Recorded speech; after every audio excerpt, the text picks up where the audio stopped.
আজকে দুপুরে অনেক রৌদ্র উঠেছে, ভাবলাম গাছ থেকে কিছু আম পারবো, পেরে ভর্তা বানাবো।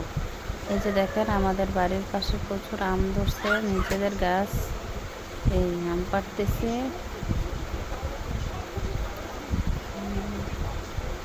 এই আম পাড়তেছি। এই যে আমার মেয়ে সাথে সাথে আম পারবে, এই যে সারামণিও আম পারবে বলতেছে।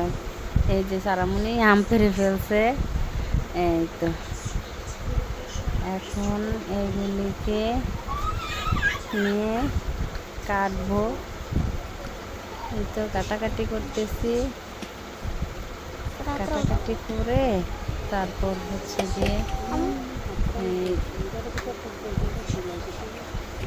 ভালো করে ছুলাইতেছি, ছুলাইয়া তারপর হচ্ছে ভালো করে ধুবো, তারপর হচ্ছে যে এগুলোতে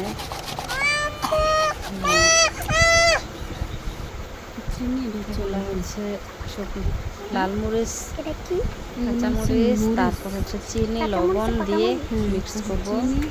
লবণ এগুলো দিয়ে মাখামাখি চলতেছে ভর্তার। এই হচ্ছে ফাইনাল লুক। দেখতে কেমন হয়েছে বলেন তো ভর্তাটা?